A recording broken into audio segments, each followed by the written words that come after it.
good evening, or perhaps it is closer to midnight where you are tucked under blankets with the lights already low. I'm glad you are here. Settle in. Let your shoulders drop from your ears. Let your breathing slow to something closer to the pace of the story I am about to tell you. And let the rest of the world quiet down for a while. Tonight we are going back further than most stories dare to go, to a time before shelter, before language, as we would recognize it, before almost anything we call civilization. We are going back to a time before fire. Here is what you need to understand gently before we go any further. For nearly the entire span of human existence, our ancestors lived without the one thing you likely take for granted every single night. No flame to hold back the dark. No warmth to slow the loss of heat from a small exposed body once the sun goes down. No light to reveal what moves at the edge of the grass. For hundreds of thousands of years, the difference between surviving a night and not surviving it had almost nothing to do with courage and almost everything to do with something as simple as whether a group of early humans could keep a source of heat and light alive until morning. Picture one particular evening somewhere on the open grassland of eastern Africa, roughly 1.5 million years ago. The heat of the day is already draining out of the ground. A young hominin, small by our standards, perhaps standing a little over 5 feet tall, is crouched near the base of a rocky outcrop with several others of her group. She is watching the horizon the way you might watch a stovetop you are not sure you turned off. Somewhere beyond the last band of orange light, a wildfire has been burning for 2 days, sparked by the lightning, weeks earlier during a dry electric storm. It has mostly died down now, reduced to smouldering grass and a few stubborn embers glowing faintly in the ash. She and 2 others from her group have walked toward it that afternoon, carefully testing the heat with sticks, gathering pieces of still-burning wood into a bundle of green leaves and damp bark. They carried it back the way you might carry something fragile and irreplaceable, because in a very real sense that is exactly what it was. Tonight, if that ember survives, so might they. If it does not, they return to what almost every night before this one had been darkness, cold, and the low, patient sounds of something else moving through the grass. This is not a story about invention, not yet. Nobody in that small group struck 2 stones together and called fire into being. That understanding was still hundreds of thousands of years away, waiting quietly in the future. What we are looking at tonight is something stranger and in its own way more moving. It is the story of noticing, of realizing that something the world occasionally offers in the form of a lightning strike or a smouldering log could be caught, carried and kept even for a little while, even without knowing how to make it again.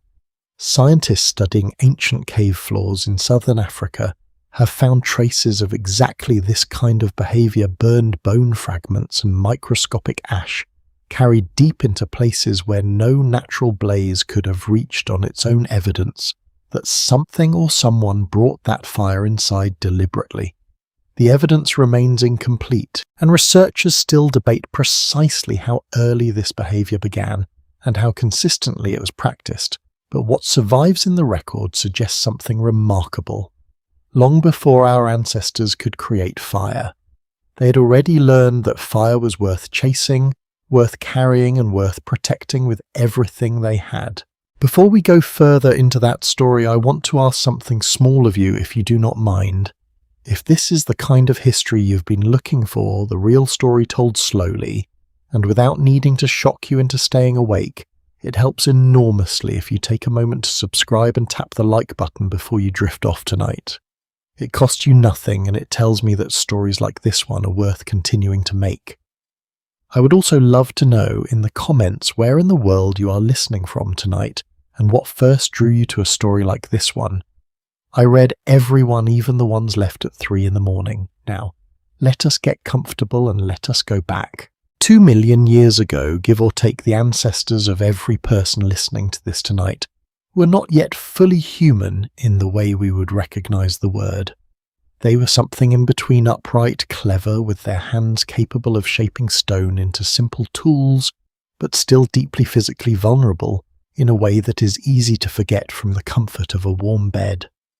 Their eyes, like ours, were built for daylight, not darkness. Once the sun dropped below the horizon, their vision narrowed to almost nothing, while the eyes of the creatures hunting them, the great cats, the hyenas, the things moving low through tall grass, only sharpened. Their bodies mostly hairless compared to the animals around them, lost heat quickly once the temperature fell, and on the open plains of Africa, and later in the colder stretches of Europe and Asia, their descendants would eventually reach that heat loss alone could be dangerous. There was no door to close, no walls, in many places not even a cave, only open ground and whatever natural shelter the land happened to offer.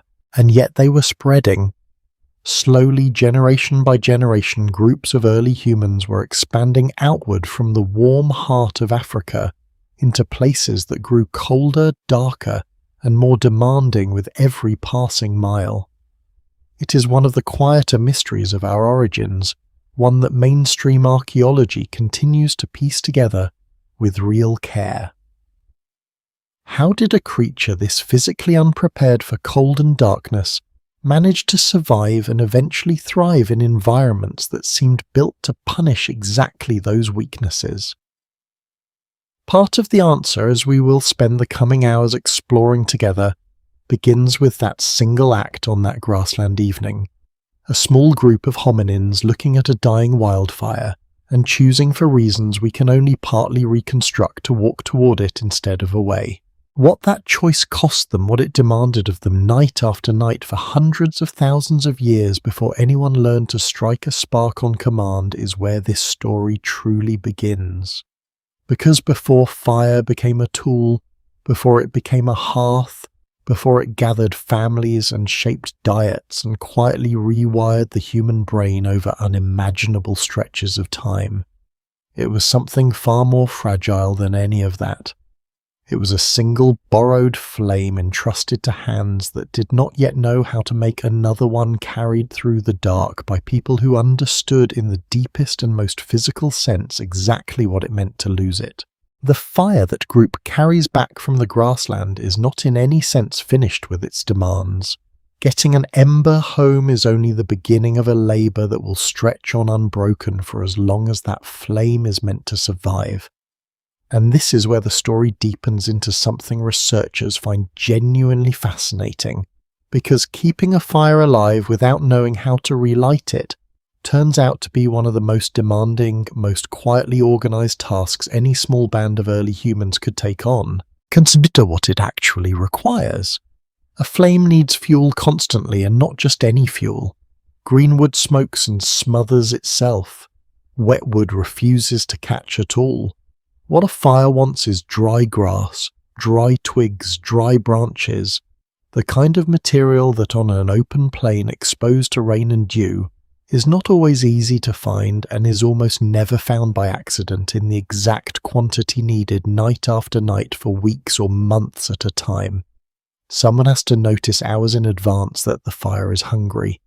Someone has to walk out from the group sometimes at a time of day when walking away from safety feels deeply unwise, and gather enough dry material to last until the following evening.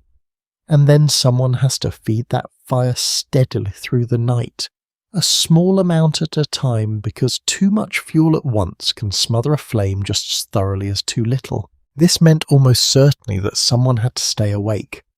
Not for an hour, not to check once and go back to sleep, but through long stretches of the night, tending a small and needy flame the way you might tend a very young child who cannot yet be trusted to survive an unwatched moment.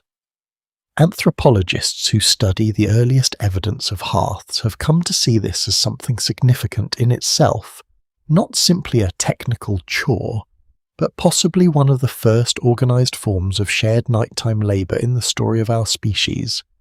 Before language as we would recognise it, before anything resembling a calendar or a rotation schedule, small groups of hominins appear to have worked out some version of taking turns, some quiet agreement about who watches the fire, while others sleep, and who sleeps while others watch. There is a detail here that surprises most people the first time they hear it.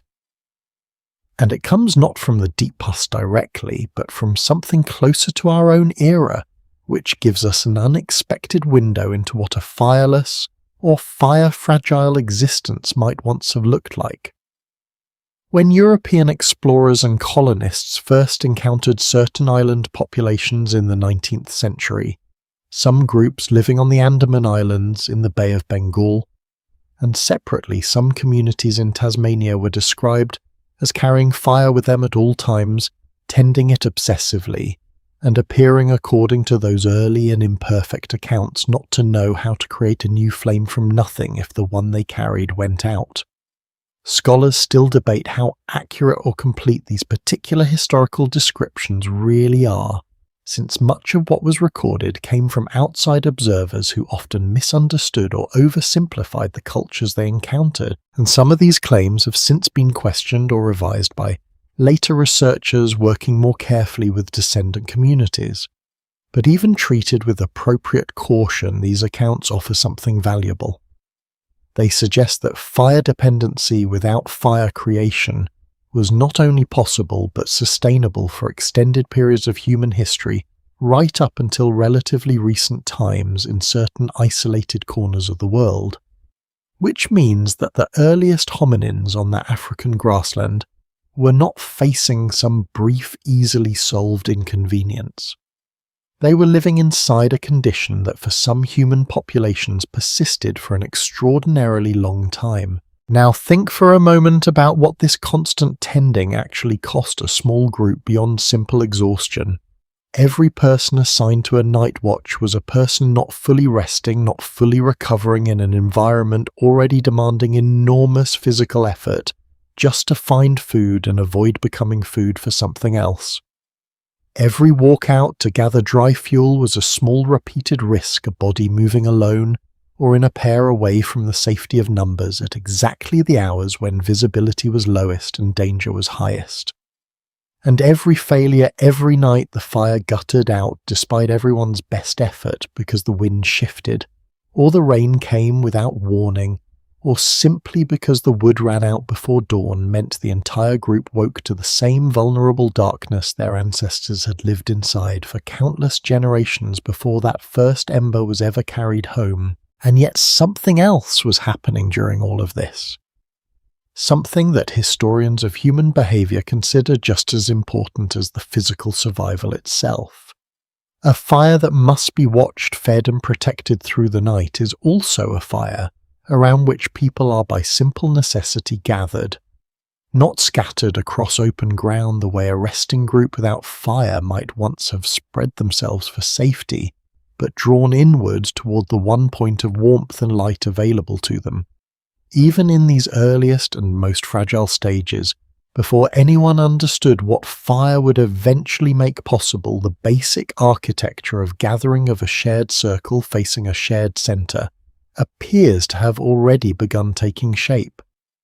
The evidence for exactly how early this kind of social clustering developed remains incomplete, and researchers are careful not to claim too much from a scattering of ancient hearths and burned sediment. But what survives in the archaeological record does show something consistent across multiple ancient sites.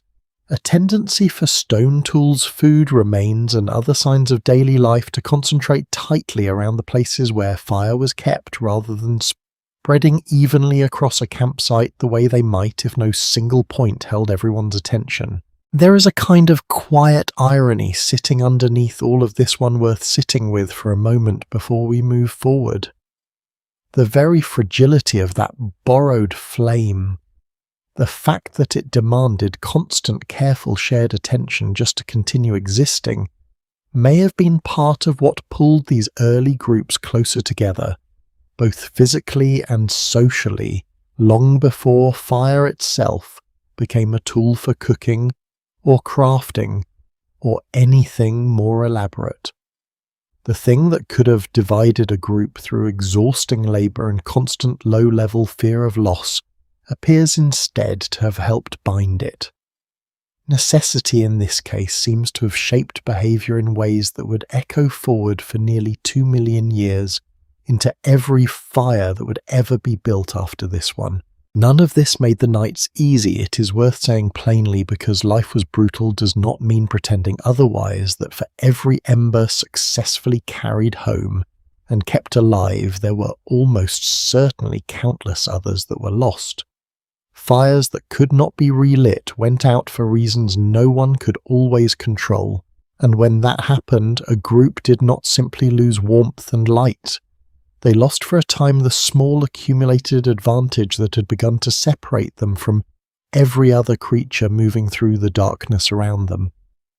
What that loss actually felt like in the body, in the senses, in the long hours before a group might encounter fire again, is something the historical and archaeological record allows us to reconstruct with unusual and quite moving precision. And it is exactly there that we are headed next, into the texture of a single night when the flame, for whatever reason, simply does not survive until morning. The night the fire fails does not announce itself in advance. That is perhaps the detail most people overlook when they imagine this moment expecting some dramatic gust of wind or sudden catastrophe. More often, according to what ethnographers and archaeologists have pieced together, from both ancient evidence and more recent fire-dependent societies, it happens quietly. A flame that has been burning steadily for days simply grows a little smaller than usual one evening. The wood gathered that afternoon turns out to be slightly damper than it looked. The wind shifts direction at exactly the wrong hour, pulling heat away faster than fuel can replace it. And somewhere in the deep hours of the night, without any single dramatic turning point, the last coal loses its colour and goes dark. What follows is worth walking through slowly, because this is where the phrase "life was brutal" earns its weight, not through violence, but through something quieter, and in its own way more unsettling. The first thing to go is not comfort. It is sight. Human eyes, remarkable as they are in daylight, are poorly suited to true darkness, and on a moonless night on the open plains of ancient Africa, or later in the forests and river valleys of Europe and Asia, that darkness could be close to total. Within minutes of the fire's light disappearing, a person's world narrows down to shapes, vague outlines against a slightly less black sky and sound, mostly sound. And sound in this particular moment becomes almost unbearably informative. This is one of those details that modern audiences comfortable with electric light and locked doors rarely stop to consider. Many of the animals sharing that landscape with early humans, the big cats especially, along with hyenas and other nocturnal predators, possess hearing and night vision built for exactly these conditions. A lion's eyes contain a reflective layer behind the retina that early humans lacked entirely, allowing it to see clearly in light levels that leave a person essentially blind. Its ears can register the shift of a single body's weight from one foot to another at a distance most people would consider silent. In the absence of firelight, the advantage in that landscape does not merely shift, it reverses completely. The predator becomes the one who sees. The human becomes the one who only hears and waits, and tries to guess what a particular rustle or a particular pause in the insect noise around them actually means. Researchers who study the behaviour of early hominins have long debated how frequently fireless nights actually resulted in fatal predator encounters, and it is worth being honest here about the limits of what the evidence can tell us. The fossil record does preserve some striking clues, including bite marks from large cats found on the bones of early human ancestors at several African sites, which confirm that predation on hominins did happen. But scholars still debate how much of that predation occurred specifically during nights without fire, since bones this old rarely preserve enough context to say with certainty.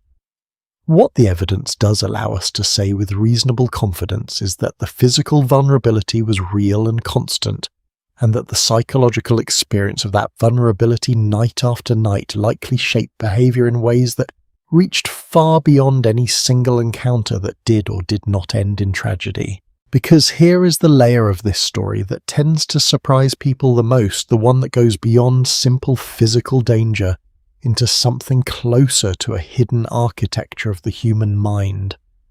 Some researchers studying the evolutionary roots of anxiety and hypervigilance have proposed, cautiously and with the appropriate scientific hedging, that the particular quality of nighttime fear experienced by early humans, prolonged, sensory and largely auditory rather than visual, may have left a lasting fingerprint on how the human nervous system processes darkness even today.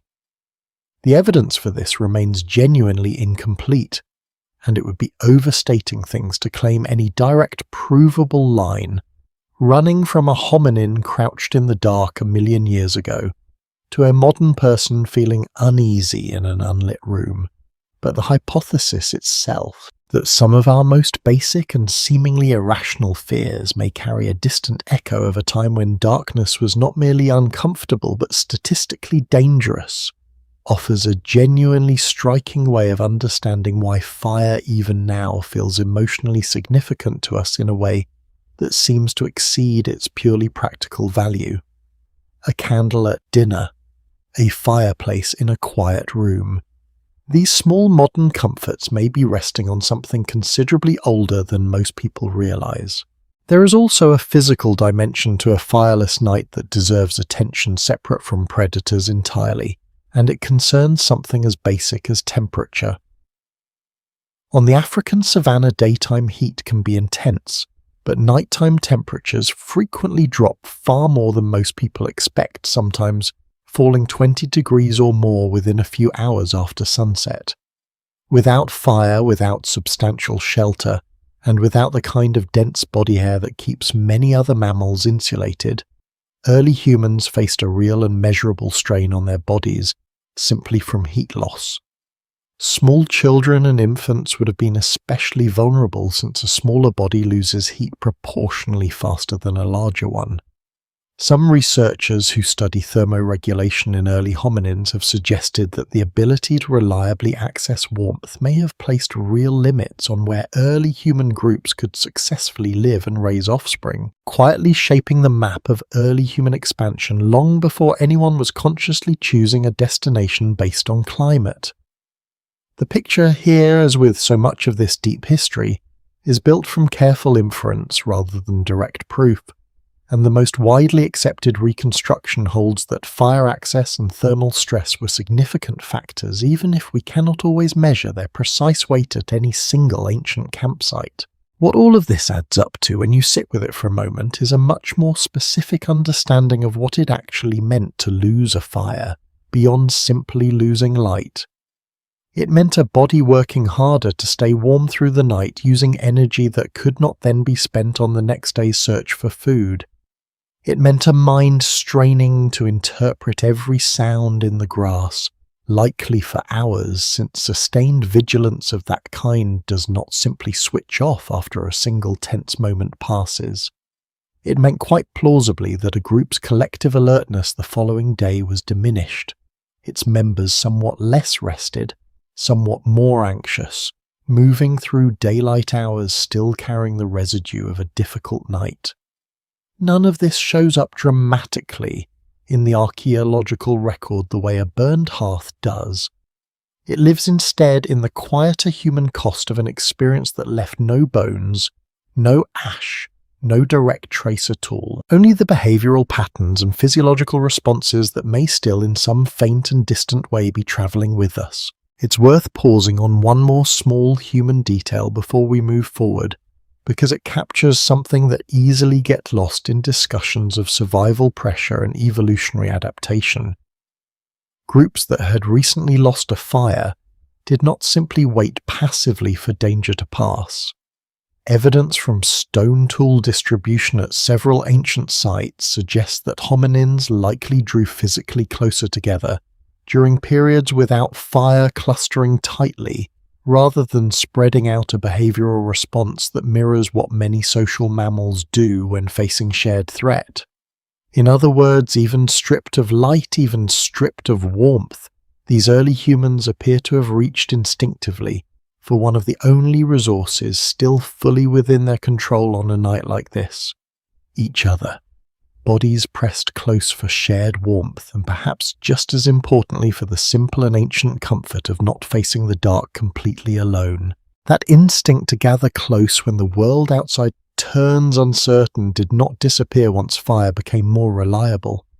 If anything, it deepened, and it is precisely that deepening the way fire's fragility seems to have shaped some of our earliest patterns of closeness and cooperation that carries us forward into the part of this story where the evidence itself begins to speak more directly preserved, not in behaviour we can only infer, but in ash stone, and the quiet architecture of a hearth that someone built with real intention long before we might expect anyone capable of doing so. Somewhere in the northern reaches of South Africa, near the edge of the Kalahari, there is a cave that has been quietly rewriting this entire story for more than half a century, and it deserves a proper introduction before we go any further. Wonderwork.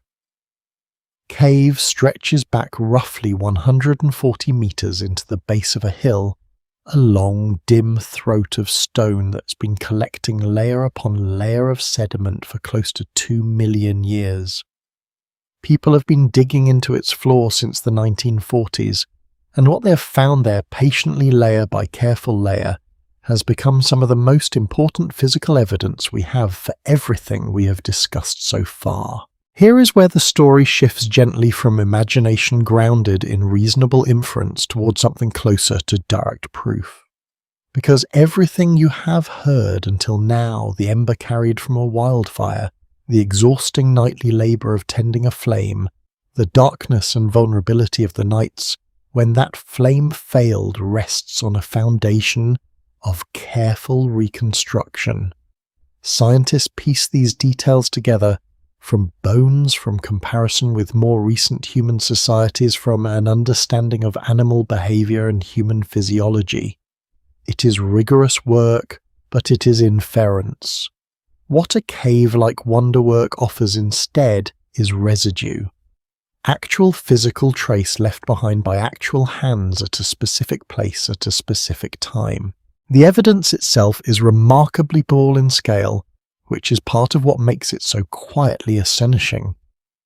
Researchers studying the deepest, oldest layers of the cave floor have found microscopic fragments of ash from burned plants alongside bone fragments that show clear signs of having been heated, not simply darkened by age or minerals in the soil, but genuinely altered by fire in ways that specific laboratory techniques can distinguish with real confidence. One method involves a kind of infrared analysis capable of detecting subtle chemical changes that occur only when bone and plant material are exposed to genuine combustion changes that natural processes like mineral staining or general decay simply do not produce.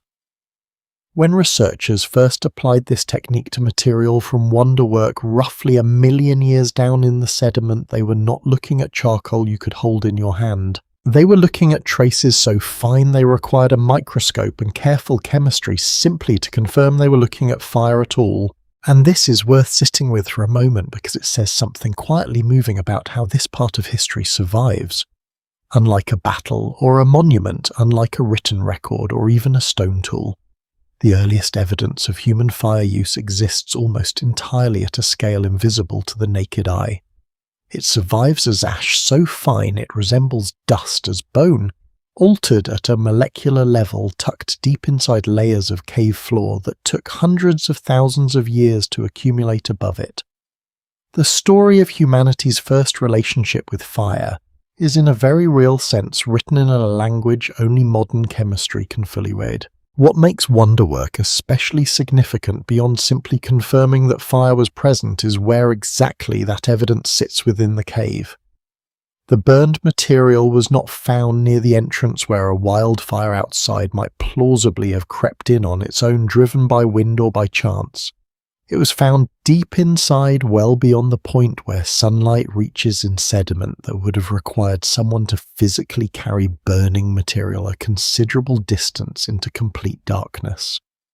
This detail matters enormously to researchers because it shifts the question away from whether fire was simply present near early humans towards something more deliberate, something carried, something chosen. Recent work on this same cave, using an entirely different technique that examines light trapped within burned bone at a level far too small to see, has pushed the timeline for this behaviour back even further than earlier studies suggested, with some evidence now stretching toward 1.75 million years into the past. This finding surprised even many researchers who had spent years working with earlier, more conservative estimates, and it illustrates something important about how this entire field of study actually works. The picture is not fixed. It shifts sometimes significantly as new tools become available, and older assumptions are tested more rigorously. Scholars still debate exactly how early and how consistently this behaviour occurred, and reasonable researchers looking at the same physical evidence sometimes reach different conclusions about what it definitively proves. There is a particular question worth pausing on here, one that even careful researchers find genuinely difficult to answer with confidence. Who exactly was doing this? The most likely candidate based on which early human species we know occupied this particular region of Africa during this general period is Homo erectus, a species that stood close to modern human height, walked in a manner quite similar to our own, and possessed a brain considerably larger than the earlier hominins who came before them. But the cave floor itself does not preserve fingerprints or faces. It preserves ash and bone and stone tools left in proximity to one another, and connecting those physical traces definitively to a specific species requires a chain of reasonable inference rather than absolute certainty. Most researchers studying this material find the inference convincing. Some remain more cautious. The evidence remains incomplete in exactly the way that keeps this field of study honest rather than settled. What strikes many people encountering this material for the first time is not the age of the evidence, remarkable as that age is, but rather what it tells us about the sophistication already present in a species we sometimes imagine as simple or crude. Carrying fire nearly 140 meters into total darkness, deep enough that daylight offers no guidance at all, requires planning. It requires someone to have already gathered fuel in advance, or to know precisely where more could be found once inside. It requires confidence that this effort would be worthwhile, built presumably on previous experience with exactly this kind of undertaking. None of this suggests creatures stumbling accidentally into warmth. It suggests deliberate, repeated behaviour carried out by minds already capable of holding a plan across both time and physical distance. And there is a detail here that tends to surprise people who assume prehistoric life left behind only fragments and guesswork. The cave floor at Wonderwork does not preserve a single moment. It preserves a pattern evidence of burning appearing again and again across different layers, separated by long stretches of time during which no burnings detected at all. Some researchers interpret these gaps as periods when fire access was lost or simply not practiced at this particular site, echoing in a strange and distant way exactly the fragility we spent our earlier hours together exploring. A behaviour gained apparently lost for a time and then apparently regained. The cave in this sense does not tell a simple story of steady progress. It tells something closer to the truth of how most difficult skills actually spread through history unevenly, with setbacks carried forward by some groups and lost by others long before anything like consistency took hold. Why might a group lose access to fire for an extended stretch of time once they had already learned its value? This is one of those quiet questions worth turning over in your mind for a moment, because the honest answer is that we cannot always know for certain. A prolonged wet season might have made viable embers difficult to find. A group might have moved into territory where wildfires were simply rarer. Population decline, migration, or even the ordinary difficulty of transmitting a demanding skill across generations without any spoken language, as we would recognize it, could each have played a role. The most widely accepted reconstruction holds that fire use during this earliest period was neither guaranteed nor permanent for any single group, but rather something closer to a hard-won and easily interrupted advantage present at some times and places, and quietly absent at others. This pattern of gain and loss visible in the layered floor of a single South African cave sets the stage for a question that becomes considerably more pointed as we move forward into cooler, harder landscapes far from the warmth of Africa. Because carrying fire into a cave for warmth on an occasional difficult night is one kind of challenge, depending on fire to survive an entire winter in a place where summer itself barely feels warm is something else again, and it is exactly that colder, more demanding chapter of the story that waits for us next.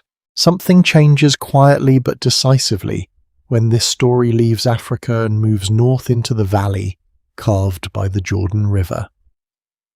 Here on the shores of what was once a shallow ancient lake, archaeologists have found a place that behaves entirely differently from the deep, dim cave we have just left behind, and the difference tells us something important about how far this relationship with fire had already travelled. The site is called Gesher Benet Yaakov, and it sits in what is now northern Israel, dated to roughly 790,000 years ago.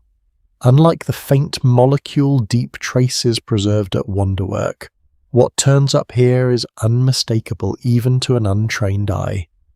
Burned flint, burned wood, burned seed still recognizable after nearly 800,000 years, belonging to plants like wild barley and wild grape. And crucially, this material does not lie scattered randomly across the ancient lakeshore.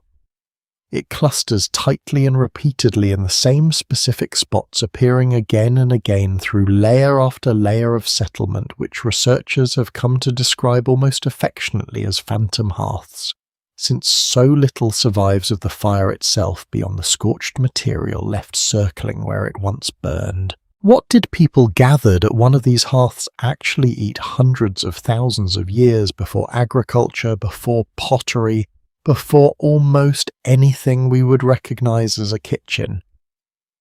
The evidence answers with unusual specificity. Alongside the burned plant remains, researchers have recovered the bones of turtles, of elephants, of small rodents, and in more recent analysis the teeth of large freshwater fish that once swam in the ancient lake beside this settlement.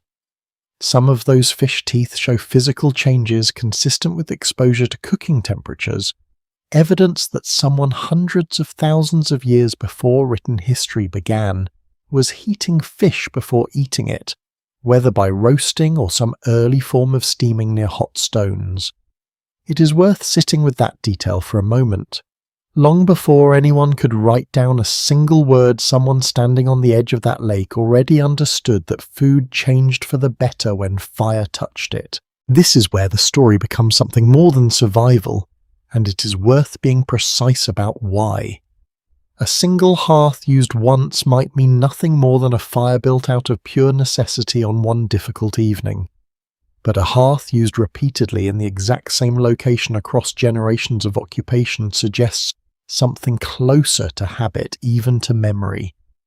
Researchers studying the spatial layout of the site have found specific types of stone tool production clustered near these fire spots, while more intensive flint knapping and food preparation happened somewhat further away in what looks cautiously described like an early form of organizing space by function. Not a home in the way we would use that word today, but something recognizably similar to it in shape. A place for the fire, a place for the work, a rhythm to where things happened rather than pure scattered randomness. And yet, for all this richness of detail, one enormous question remains stubbornly unanswered, and archaeologists are admirably honest about it. Nothing at Gesher Benot Yaakov tells us how these fires were first lit. There is no scorched striking stone, no obvious tool for generating a spark. Nothing that functions as what one researcher has called a smoking gun for deliberate fire-making. The most widely accepted reconstruction still holds that these hearths, however, sophisticated their use, were most likely built from fire gathered rather than fire-created embers carried from natural sources and nurtured into these repeated carefully placed flames. Scholars still debate this point seriously, since the sheer consistency of use at this one location has led some researchers to wonder whether a more reliable method of ignition might already have existed by this time, even if it left no physical trace we have yet found. The honest answer is that we simply do not know, and probably will not know with certainty unless entirely new evidence surfaces. There is also no way to say for certain yet which particular human species built these fires, since the site has yielded remarkably few human remains alongside all this rich material culture. Based on timing and geography, most researchers lean toward an early population connected to Homo erectus, or a closely related group migrating out of Africa, but this remains inference rather than direct proof drawn from context, rather than a body found beside the hearth itself. What makes this site so quietly remarkable despite these open questions is the picture of continuity it offers. This was not one lucky group on one lucky night.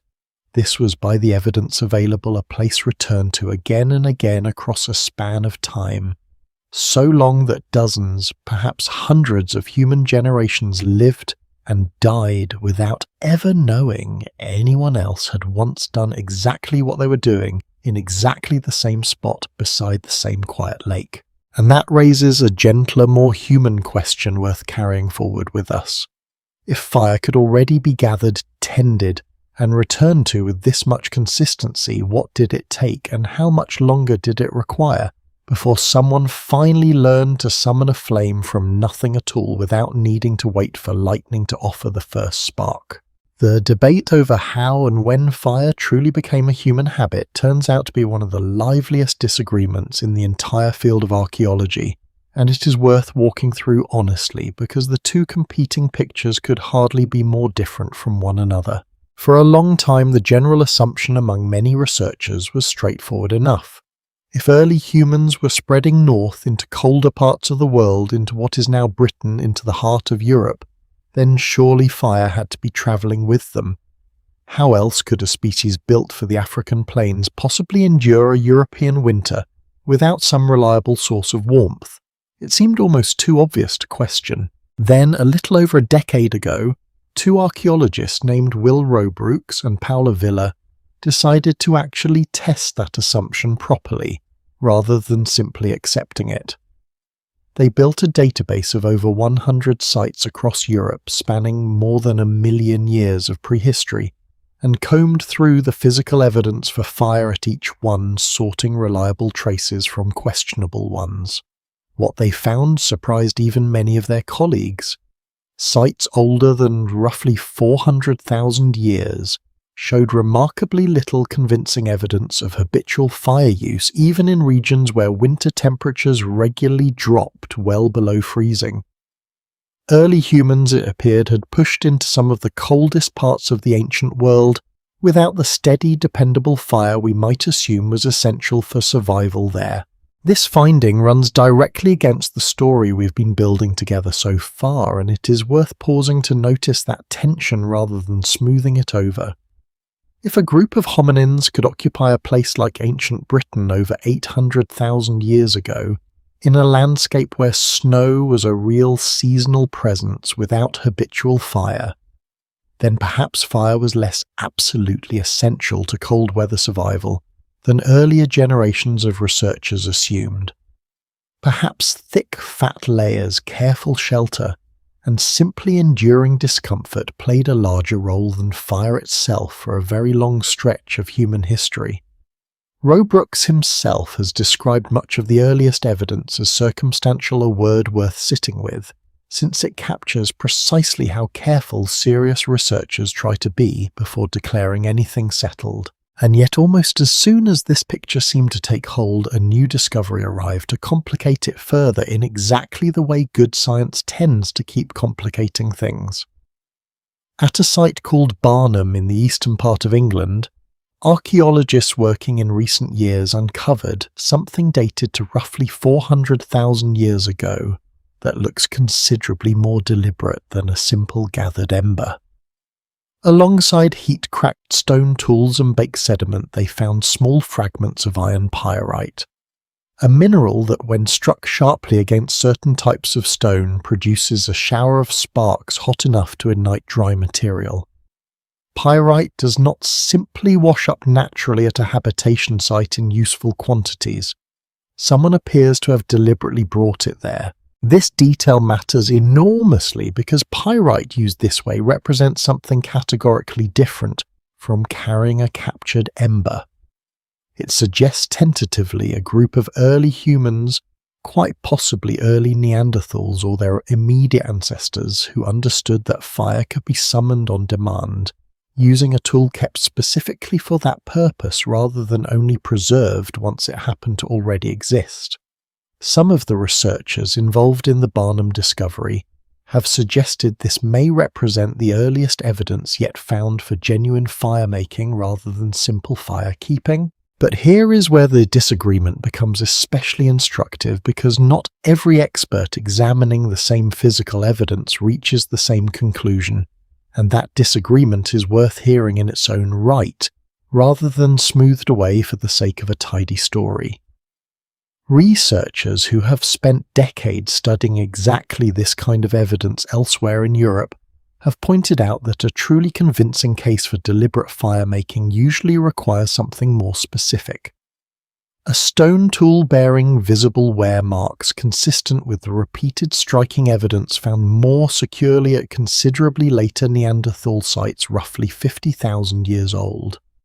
Without that kind of direct, unambiguous wear pattern, some scholars argue that a handful of pyrite fragments beside a hearth, however suggestive, may be stretching the evidence further than it can comfortably support on its own. The most widely accepted reconstruction, at least for now, treats Barnham as a genuinely important and provocative find while still falling short of the kind of certainty that would settle the question permanently. What strikes many people learning about this debate for the first time is not which side turns out to be correct, but rather how much the entire chronology of something as fundamental as fire has shifted repeatedly within just the last 2 decades of research. Dates once considered solid have been pushed backward by new techniques, then occasionally reconsidered again as other researchers test those same techniques with fresh scrutiny. This is not a sign of a field in disarray. If anything, it reflects something rather reassuring about how careful this work actually is. Nobody studying the deep past wants to be remembered as the researcher who overstated a fragile piece of evidence, and that caution, however slow it can feel from the outside, is precisely what keeps the historical record honest. There is a broader question sitting quietly beneath all of this one that deserves a moment of genuine curiosity rather than quick resolution. If early humans could survive freezing European winters for hundreds of thousands of years without dependable fire, what exactly were they relying on instead? The answer, as far as researchers can currently reconstruct it, likely involves a combination of things working together rather than any single solution. Physical adaptation certainly played some role, since some of these early populations appear to have carried more body fat and slightly different proportions than modern humans better suited to conserving heat. Behavioral strategies mattered enormously too. Things like seeking out naturally sheltered locations, timing movement and activity around the coldest hours, and very likely relying heavily on animal hides for insulation, even before anything resembling tailored clothing existed. Fire, when it was available, would have made an enormous difference. But the evidence increasingly suggests it was one tool among several rather than the single non-negotiable requirement it might seem to modern audiences accustomed to central heating. None of this diminishes what fire eventually became, and it is worth being clear about that. By the time we reach sites roughly 300,000 or 400,000 years old across Europe and Southwest Asia, the archaeological signal for fire grows dramatically stronger and considerably more consistent, appearing at site after site in a way that looks by most reasonable standards genuinely habitual. Something shifted during this period, whether through the spread of reliable fire-making technology, a change in climate, a change in behavior, or some combination of all three, that researchers are still working to untangle. What the evidence does not support, at least not yet, is a single dramatic moment when fire-making was invented once, and then carried everywhere immediately afterward. The truth, as it usually does with deep history, looks messier, slower, and more regionally uneven than that. It's worth sitting for a moment with what this uncertainty actually feels like from the inside of the research itself, rather than treating it as a gap waiting to be filled. Every new excavation carries the possibility of quietly rewriting a chapter of this story that seemed settled only a few years earlier. Every fragment of pyrite, every scorched flint, every microscopic trace of ash forces careful people to ask again whether what they thought they knew still holds. There is something almost moving in that persistence, a reminder that the story of fire is still, in a very real sense, being written by the people patiently sifting through ancient soil today. And this brings us to a question that becomes considerably sharper once we turn our attention toward one particular group of early humans, a group who lived through exactly this uncertain transitional period of fire's history, and who may have paid an unusually steep price depending on how reliably they were able to answer it for themselves. There is a particular mystery buried in the caves of southwestern France that took archaeologists years to notice, and once they did, it quietly reshaped how many of them think about one of history's most debated extinctions. The caves are called Pêche de Lazé and Roc de Marsal, and Neanderthals occupied both of them on and off across many thousands of years. Researchers excavating these sites did something painstaking and unglamorous, counting and measuring burned stone fragments layer by layer, building a detailed record of exactly when fire was present at each site and when it was not. What emerged from that record was strange enough that the researchers themselves described it as counterintuitive. During warmer periods, evidence of fire use appeared frequently and clearly, but during the coldest stretches of occupation, precisely when a person might expect fire to matter, most evidence of fire use dropped sharply, sometimes disappearing from the record almost entirely. Sit with that for a moment, because it runs against every instinct we might bring to this story. Why would fire become less common exactly when the need for warmth was greatest? The explanation the researchers eventually proposed is almost unsettling in its simplicity. Most naturally occurring fires in this part of the world were sparked by lightning, and lightning strikes considerably more often during warm, wet weather than during the deep cold of a glacial winter. If certain Neanderthal groups depended on capturing fire from these natural sources rather than reliably creating it themselves, then a run of cold, dry seasons would mean fewer wildfires nearby, which would mean fewer opportunities to gather a fresh ember, which would mean quite plausibly going without fire during exactly the season when its absence would be felt most sharply. This is where the theory becomes genuinely striking rather than simply technical. It suggests that at least some Neanderthal populations may never have fully mastered fire-making on demand, remaining dependent instead on what the landscape happened to offer them, in the same fragile, opportunistic way we described much earlier in this story concerning hominins living hundreds of thousands of years before them. If true, this would mean that one of the most capable, intelligent, and successful human species ever to exist was still deep into its own history, living at the mercy of the weather for something as fundamental as warmth. It is worth pausing here to notice how this idea has lived in popular imagination long before scientists began seriously testing it.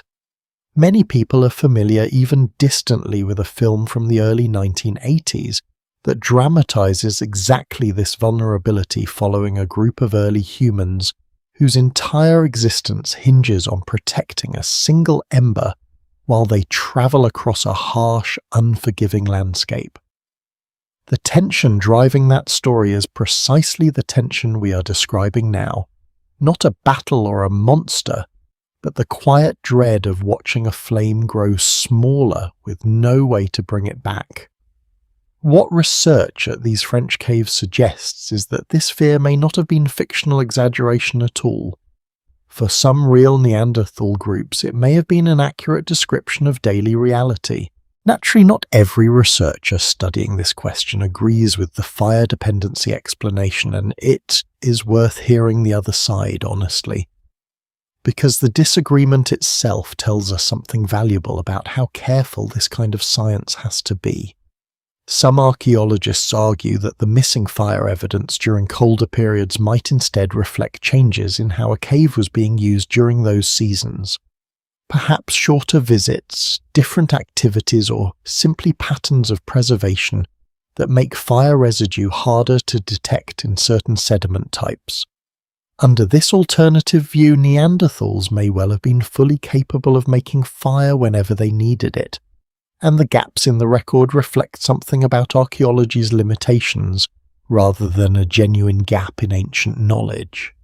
Scholars still debate this question seriously, and the truth is that both explanations remain live possibilities, tested against each other through careful comparison of site after site, rather than settled by any single piece of evidence. What makes this particular debate more than a technical argument about ancient camping habits is the timing involved. This pattern of fire loss during cold periods appears at multiple sites across France, and researchers have since identified similar patterns elsewhere in Europe, as well suggesting this was not simply an unlucky coincidence at two unusual caves. If certain Neanderthal groups genuinely struggle to reproduce fire reliably, particularly during the harshest, driest cold snaps of the Ice Age, then this represents a meaningful vulnerability sitting at the very heart of their survival strategy, one that modern humans arriving later in Europe may or may not have shared to the same degree. This is delicate territory, and it deserves to be treated with real care, rather than turned into a simple story about one species being cleverer than another.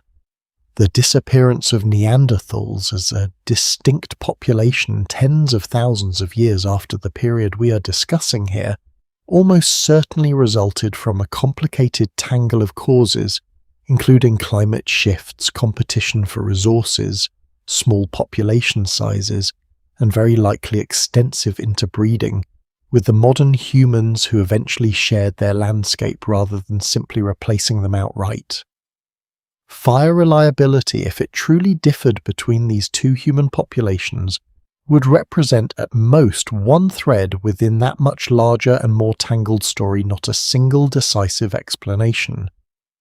Researchers studying this question are careful to frame it exactly that way, as one intriguing possibility worth investigating, not a settled verdict on why one group endured and another eventually did not. And yet even framed with all that appropriate caution, there is something quietly moving about the possibility itself.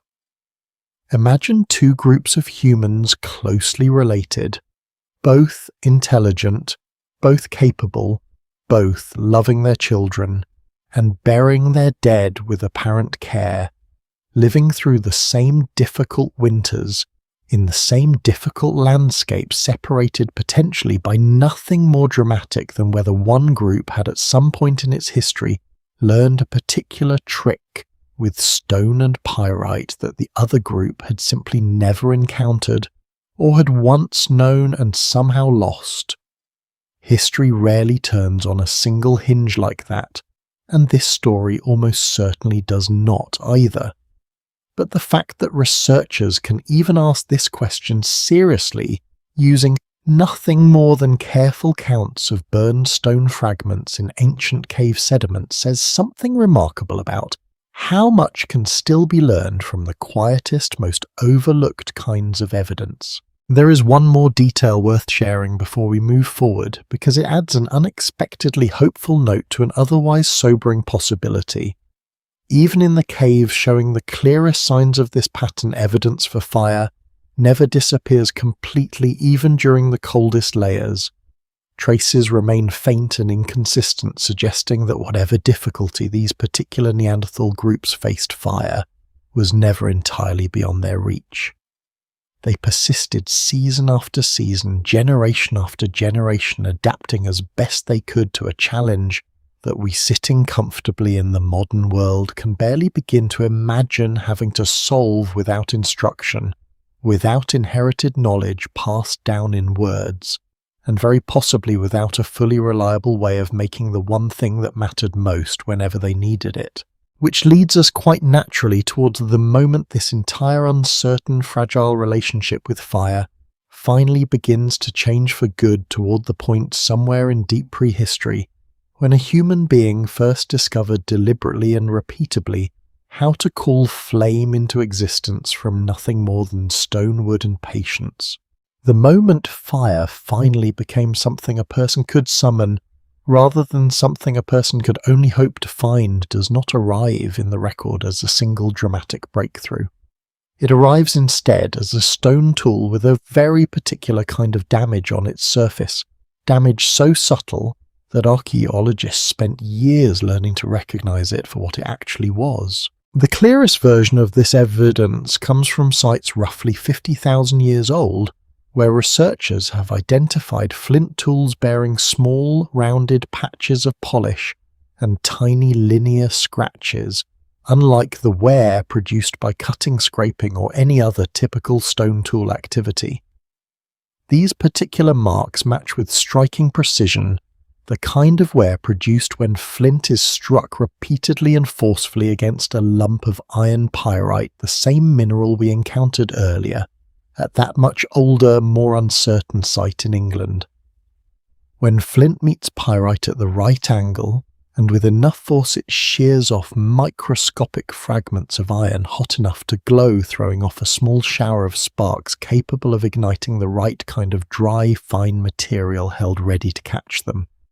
This is what researchers consider the closest thing to a smoking gun in this entire long investigation, direct physical evidence of deliberate fire-making, repeated often enough to leave a lasting signature on the stone itself. What makes this discovery quietly remarkable is not simply that it proves fire-making occurred, but what it reveals about the process required to make it work at all. Striking flint against pyrite does not by itself produce a fire. It produces a spark, and a spark is a fragile, fleeting thing capable of dying out in a fraction of a second, unless it lands precisely on material prepared to receive it. This means that whoever mastered this technique had already solved several distinct problems at once. They understood which stones produced usable sparks. They understood how to strike them together at the correct angle and speed to generate one. And they understood crucially how to prepare what specialists call tinder, some combination of dry fungus, shredded bark, or fine dry grass teased apart and arranged specifically to catch that fragile spark and hold onto it long enough to be coaxed with careful and patient breath into an actual flame. This was not one invention. It was a small system of interlocking knowledge, and every piece of it had to be taught, remembered, and passed on with real deliberateness, since none of it would have been obvious to rediscover from nothing. There is a second method that developed somewhere along this same long stretch of prehistory, relying not on stone and spark, but on friction and wood, and it deserves its own moment of attention, because the physics involved are in their own quiet way rather elegant. A person takes a straight dry stick and spins it rapidly between the palms, its pointed end pressed into a small notch, cut into a flatter piece of wood beneath it.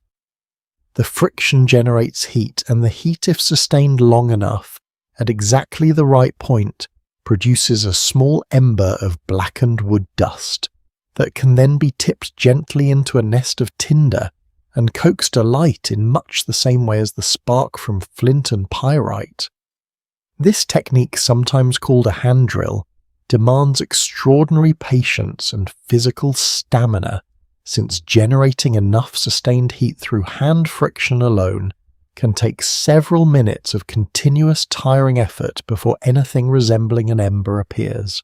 Later versions of this same basic idea found across many different cultures on nearly every inhabited continent added a bow wrapped around the spinning stick to multiply the speed and consistency of the friction, making the entire process considerably faster and less exhausting. What strikes many researchers as genuinely surprising is how many different independently developed versions of fire making by friction have turned up across human history in places with no plausible contact with one another.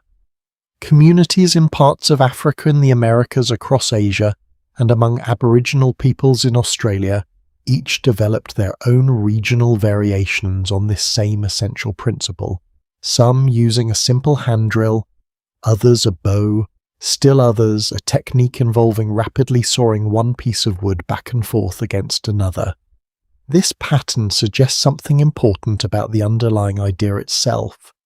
Once a population possessed enough understanding of friction heat and dry materials, and enough patient curiosity to experiment the basic physics of fire making by friction seems to have been discoverable more than once, in more than one place entirely independently. Scholars still debate exactly how many times this happened separately, since determining true independent invention from ancient cultural contact is often difficult using archaeological evidence alone. But the geographic and technical diversity involved makes independent discovery, at least in several regions, the most widely accepted explanation. It's worth pausing here to imagine what it must have felt like the first time someone succeeded at this, whichever method came first. Consider a person somewhere in deep prehistory having watched fire consume fuel and provide warmth countless times across a lifetime, always dependent on some outside source to begin it, suddenly discovering likely through long stretches of accidental trial, rather than any flash of sudden insight that their own hands and a piece of dry wood could produce. The very thing that had always seemed to arrive only by chance, from lightning, from wildfire, from luck. There is no record of that particular moment, no name attached to it, no single date we can point to with confidence. But the consequence of that moment, whenever and wherever it first occurred, rippled outward through every single generation that followed, because from this point forward, human survival was no longer hostage to the unpredictable timing of a storm. This shift did not happen everywhere at once, and it is worth being honest about that too, since the picture we have been building across earlier hours together has consistently shown this kind of uneven, patchy spread rather than any tidy universal turning point. Some populations appear to have gained reliable fire-making relatively early, and then based on gaps in certain archaeological records occasionally lost or reduced this ability for reasons we cannot always reconstruct with confidence. Other groups may have continued relying at least partially on gathered natural fire for a considerably longer stretch of time, even after neighbouring populations elsewhere had already mastered fire-making outright. The transition from a species entirely dependent on chance to a species capable of manufacturing its own warmth on demand stretched across an extraordinarily long and uneven span of deep time, unfolding differently in different corners of the world. What changed permanently once this ability finally did take hold and spread widely enough to become dependable was something almost impossible to overstate. A group no longer needed to camp near a source of ember. A group no longer needed to watch the horizon for smoke after a storm, hoping for a wildfire close enough to reach before it burned itself out completely. Fire, for the first time in the story we have spent all these hours building together, became something a person carried inside their own knowledge and skill rather than something the landscape occasionally and unreliably chose to offer. And once fire became something reliably available, whenever it was wanted, Human beings almost immediately began using it for something beyond simple warmth and light, gathering around it in ways that would quietly begin reshaping not just how humans survived the night, but how they lived together during every hour that came after. Once fire became something a person could reliably summon, something else quietly began happening around it, something that had almost nothing to do with warmth or safety, and almost everything to do with what people said to each other once the working day was finally truly over. For nearly the entire span of human existence before this point, the day itself set the boundaries of human life. Daylight meant movement, foraging, hunting, the endless practical labor of staying alive. When the sun went down in a world without dependable fire, that labor simply stopped because there was little else a person could safely do in the dark. But once fire could be counted on, night stopped being empty time. It became, for the first time in the story we have been building together across all these hours, something closer to leisure, a stretch of hours carved out specifically for a different kind of human activity altogether. Researchers studying this shift have turned somewhat cleverly to communities living today who still gather nightly around open fire in patterns that may echo something genuinely ancient. One of the most detailed studies of this kind followed the Juhoansi people of the Kalahari Desert in southern Africa. Hunter-gatherers whose way of life, while certainly not a perfect window into deep prehistory, offers researchers a rare opportunity to observe what fire-lit conversation actually looks like among people who still depend on gathered wood and open flame rather than electric light. An anthropologist spent decades recording and comparing what these communities talked about during the day against what they talked about once the fire was lit each evening, and the difference she documented turned out to be remarkably consistent.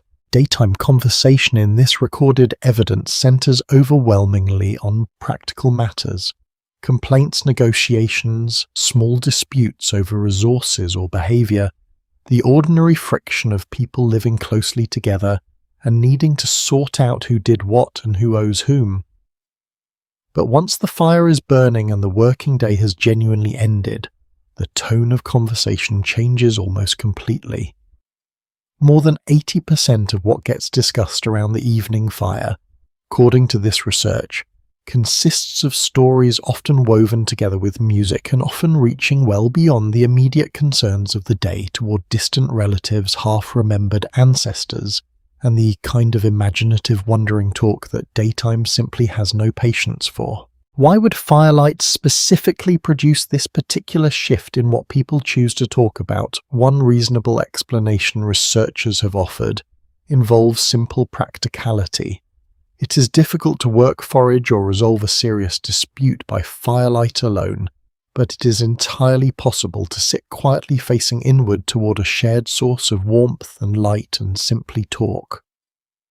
But there may be something more than pure practicality happening here as well, something closer to what one researcher studying this phenomenon has called an atmosphere that bonds and mellows people, an intimacy that flickering gathered light seems to encourage in a way that harsh daylight with its endless practical demands rarely allows. Consider what this actually would have meant for a small group of early humans sitting together night after night, generation after generation, once fire finally became dependable rather than merely hoped for.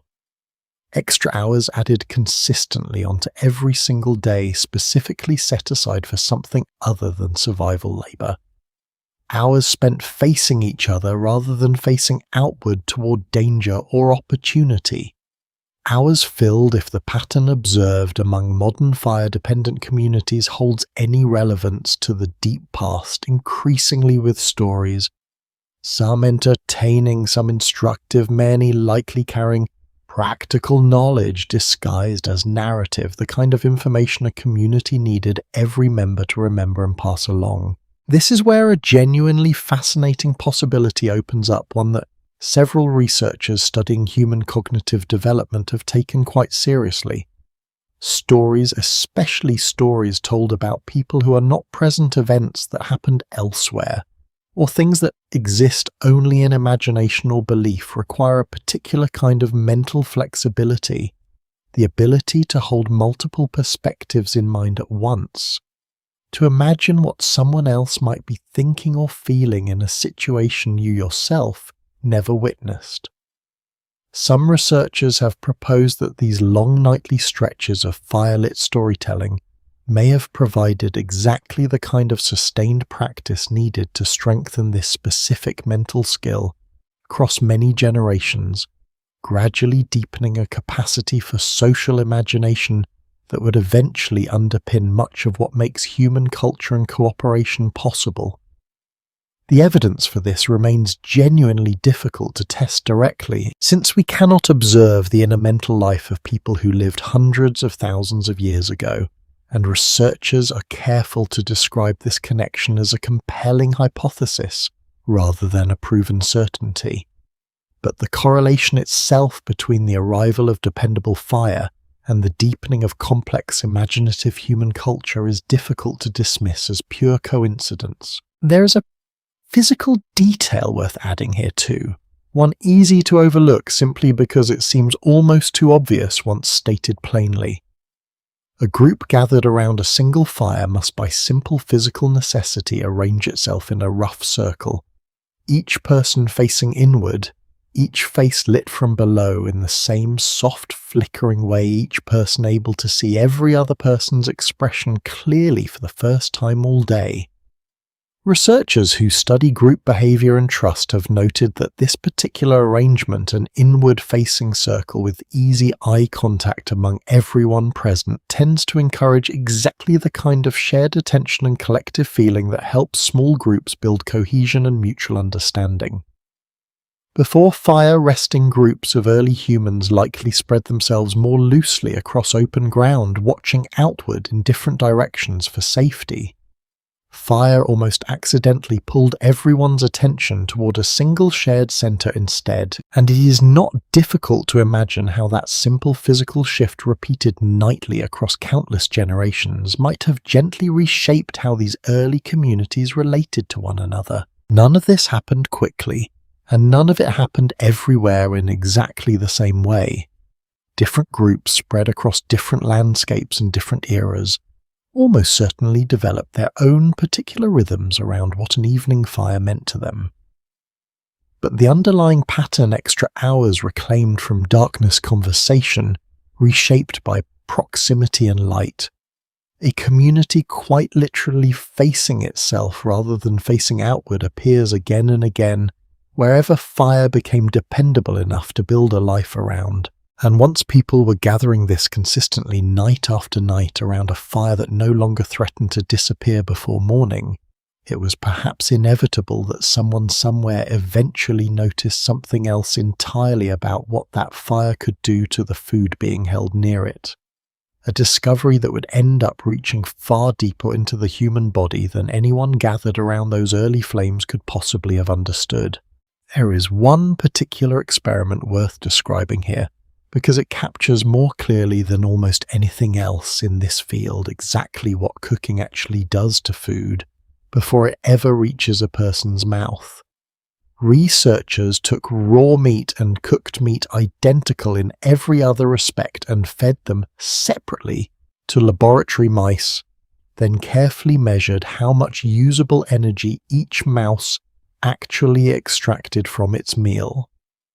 The cooked meat again and again delivered meaningfully more usable calories for the same amount of food. Nothing new had been added to the meat itself. Cooking had simply made the existing nutrients dramatically easier for a digestive system to break down and absorb. This single, almost mundane finding sits at the center of one of the most ambitious and debated ideas in the entire story of human evolution, and it deserves to be laid out carefully because the claim itself is genuinely startling. A biological anthropologist at Harvard named Richard Wrangham has argued across decades of research that cooking did not simply make life more comfortable for early humans. He argues that cooking is the very reason a creature resembling something we would recognize as human came to exist at all. Here is the reasoning behind that claim, and it begins with a body part most people never think about twice: the digestive system, the stomach and intestines working continuously to break down raw food, is extraordinarily expensive to run in terms of energy. Among primates more broadly, a larger, more powerful gut generally correlates with a smaller brain, and a smaller, more efficient gut correlates with a larger one, since both organs compete fiercely for the same limited pool of energy a body has available each day. Chimpanzees, our closest living relatives, spend a substantial portion of every day simply chewing their jaws and guts, built to slowly extract what nutrition they can from tough, fibrous, largely raw plant material. Human beings, by comparison, possess strikingly small guts, weak jaws and small teeth for a primate our size, alongside brains that consume a remarkable share of our body's total daily energy, far beyond what raw food alone could easily sustain. Wrangham's argument is that cooking is precisely what allowed this trade to happen. Once fire made food dramatically easier to digest, requiring less chewing and less digestive effort to extract the same or greater amount of usable energy, natural selection no longer needed to maintain the large, powerful gut that raw food demands. That freed energy over many generations could instead support the development of a larger, more expensive brain. Under this view, cooking was not a convenience discovered by an already modern human species.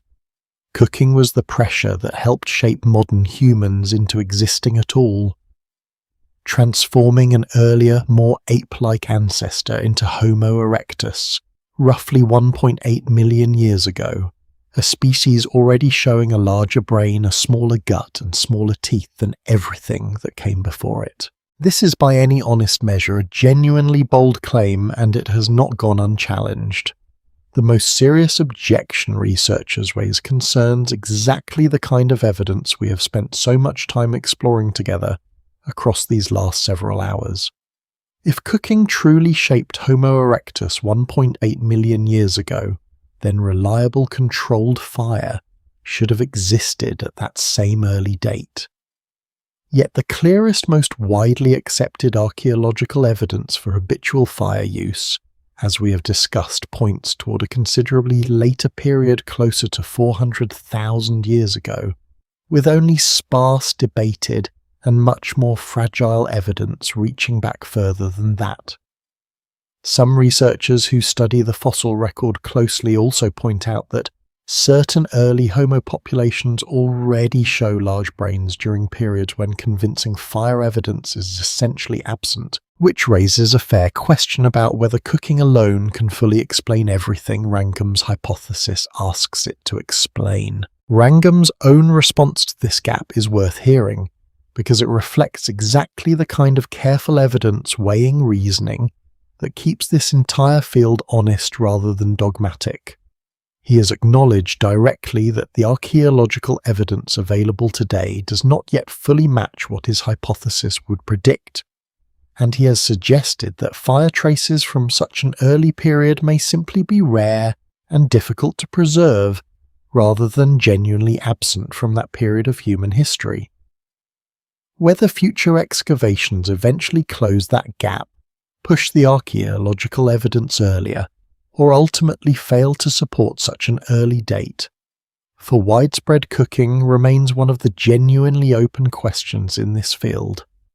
The most widely accepted reconstruction today treats the cooking hypothesis as a compelling and influential idea, while acknowledging that the precise timing it depends upon has not yet been conclusively proven. What almost nobody seriously disputes, regardless of exactly when cooking first began reshaping the human body, is that cooking eventually did produce enormous nutritional and practical advantages once it became a regular part of human life. Cooked starches become dramatically easier to digest. Cooked meat becomes safer since heat kills many of the parasites and bacteria that raw meat can carry. Cooking also softens tough plant fibers and breaks down certain natural toxins present in foods that would otherwise be difficult or even dangerous to eat at all, quietly expanding the range of what a group of early humans could safely gather and survive on. In this sense, whether cooking created the human body from scratch or simply refined and supported a body already well underway, Its long-term effect on human diet, digestion, and daily life is difficult to overstate. There is something worth sitting with, quietly here, something almost tender beneath all this careful scientific argument about guts and brains and energy budgets. Somewhere in that same fire-lit circle we described earlier, among people telling stories and watching each other's faces in the flickering light, someone was also, almost certainly by accident, at first noticing that meat held too close to the flame tasted different, chewed more easily, sat differently in the stomach afterward. A small, ordinary discovery made countless times independently, by countless different people across countless different fires, and yet one that may have reached all the way down into human biology itself, reshaping bodies and brains across a span of time almost too large to properly imagine. And it is that same fire, the one now feeding bodies as well as warming them, and gathering people together after dark, that carries us finally toward the last and quietest part of tonight's story. The part where we step back from the ash and the bone and the careful patient science and simply sit for a while with what all of this ultimately means. Something quietly remarkable happens once fire moves from warming bodies and cooking food into a third role altogether, one easy to overlook because it involves no eating and no gathering of tools, only stone heat and a patient kind of experimentation. Along the southern coast of Africa, at a site called Pinnacle Point, archaeologists have found evidence that early modern humans, roughly 164,000 years ago, were doing something with fire that had nothing to do with survival in any immediate sense. They were heating a particular kind of local stone called silkrete, deliberately and carefully before shaping it into tools. This detail might sound minor at first, but the underlying discovery it represents is genuinely striking. Heating silkrete to a precise sustained temperature alters its internal structure at a microscopic level, making the stone considerably easier to flake into sharp, controlled edges afterward. Toolmakers who understood this could produce blades measurably better than anything achievable by working the same stone cold. Think for a moment about what this actually required. Someone had to notice, likely after countless accidental exposures of stone to fire over generations, that heated silkrete behaved differently once cooled. Someone had to experiment further, learning how long to heat it, how to avoid cracking it outright, how to let it cool at the right pace before it could be worked. And then this knowledge had to be deliberately preserved and passed forward, since heat-treating stone is not something a person stumbles into accidentally while making an ordinary tool.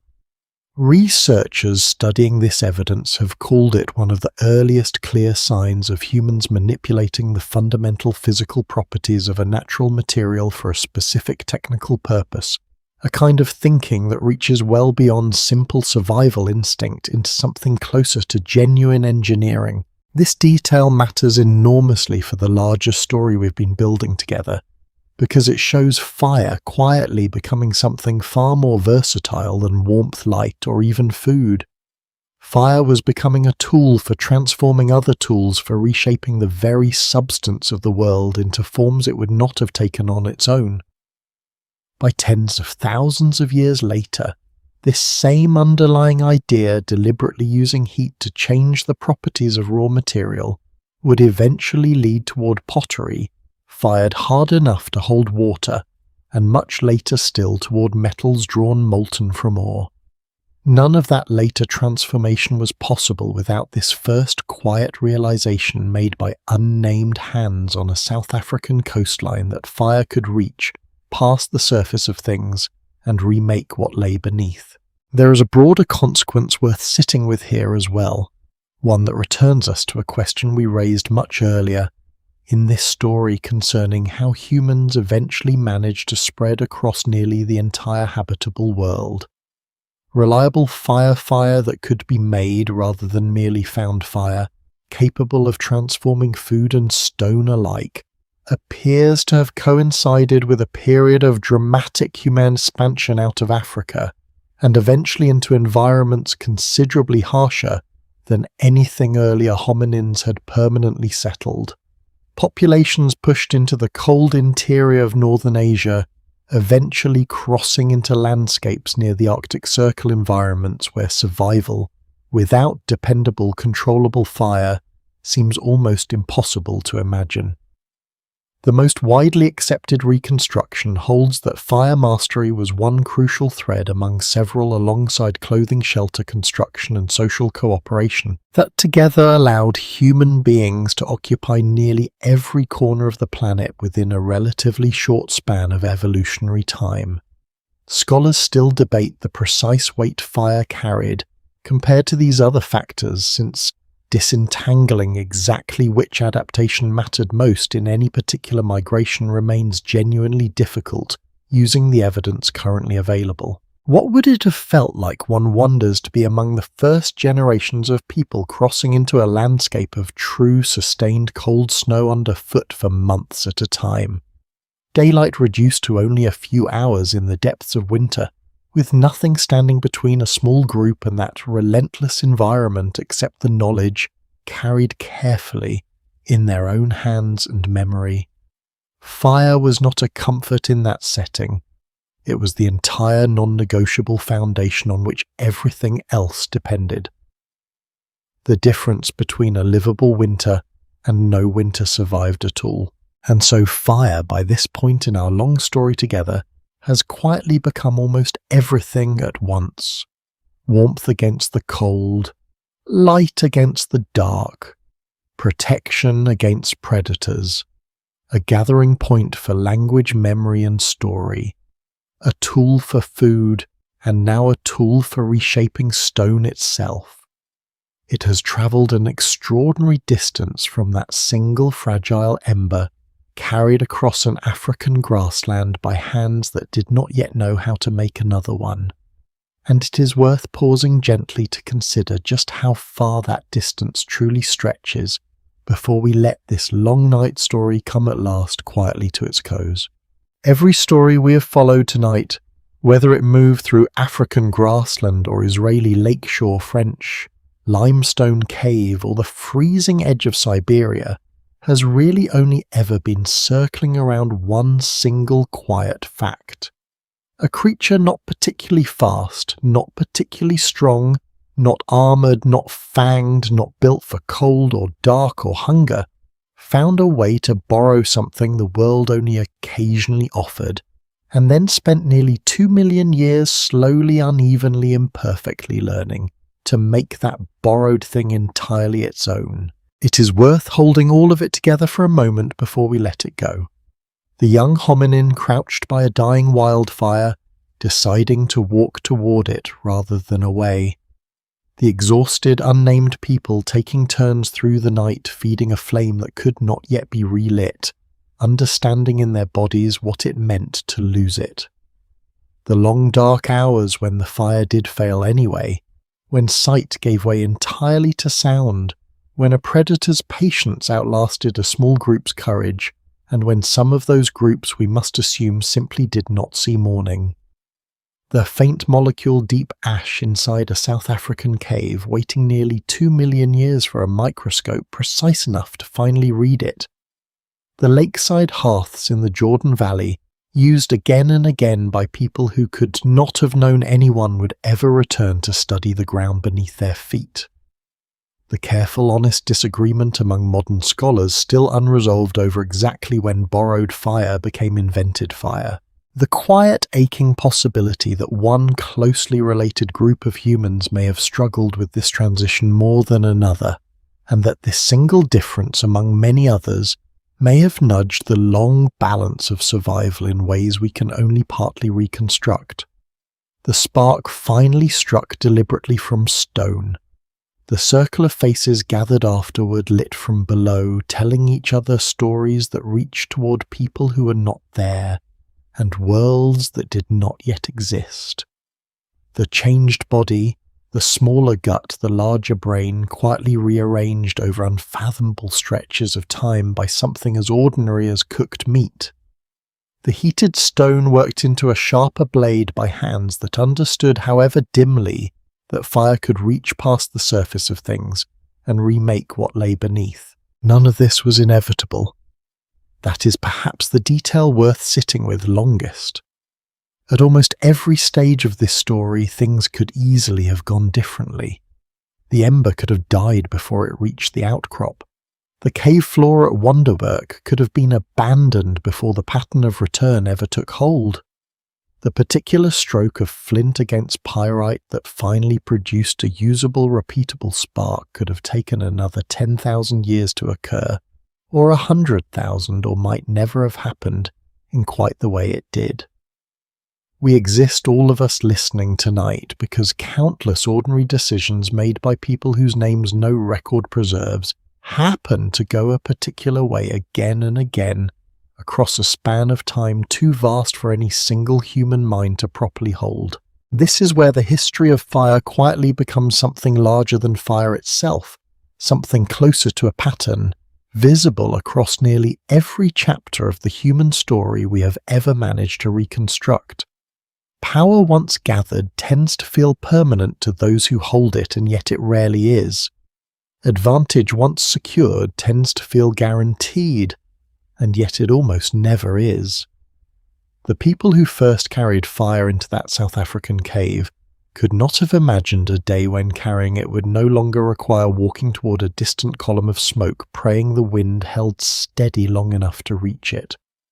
And yet that day came eventually, unevenly, imperfectly, the way almost everything worth having in human history seems to arrive, not as a single triumphant leap, but as a slow, uncertain accumulation of small, hard-won advantages, occasionally lost, occasionally regained, carried forward by ordinary people simply trying to survive one more night. There is a detail that captures this entire arc more completely than almost anything else we have discussed tonight, and it is worth ending here with this before we let the story finally rest. When archaeologists excavate a hearth, whether it is nearly 800,000 years old on the shore of an ancient lake, or built by hands only a few thousand years ago, or for that matter dug into the ground last summer, by a family camping in the woods, the physical shape they find is almost always the same, a rough circle, blackened earth radiating gently outward from a centre. Charcoal and ash settled into roughly the same pattern regardless of which continent, which century, which species of human being crouched beside it. Fire has changed almost everything about how human beings live, and yet the fire itself, the actual physical shape it takes in the ground once it has burned and gone cold, has remained essentially unchanged for the entire span of this story. A circle of blackened earth, a gathering point, a centre. That continuity is worth carrying with you now as you let this long night story finally settle. Because everything else changed, the tools changed, the species changed, the climate changed again and again, cold giving way to warm, giving way to cold once more. Entire landscapes transformed and transformed again across the ages we have travelled through together tonight. Languages rose and vanished. Whole populations of humans who once shared this planet, capable, intelligent, loving their children, in ways we can still recognize in the careful placement of their dead, disappeared from it entirely, leaving behind only their bones, and occasionally before they went whatever fires they built along the way. But the circle stayed the same. Somewhere right now, on some ordinary evening in some corner of the world, a small group of people is sitting around an open flame. They are not thinking about Homo erectus. They are not thinking about Wonderwerk Cave or the phantom hearths beside an ancient Jordan Valley lake, or a fragment of scorched pyrite recovered from English clay. They are simply sitting faces lit softly from below, talking quietly or saying nothing at all. Watching small flames do what small flames have always done. Warm a little air, push back a little darkness, hold a few people together in one gentle, wavering circle of light. They have no way of knowing how old that circle really is. They do not need to. The flame does not remember Wonderwork or Gesher Benishot Yaakov or the cold caves of southern France where some ancient family once waited and waited for the sky to send them lightning.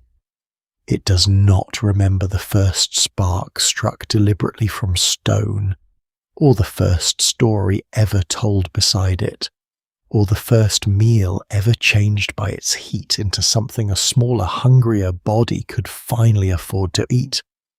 It only knows how to burn quietly, the same way it has always burned for as long as someone keeps feeding it. And somewhere in the deep, unremembered dark before any of that was possible, a small group of hominins once stood at the edge of a dying wildfire on a cooling evening on a grassland none of us will ever see. They looked at the last of the light, and they walked toward it.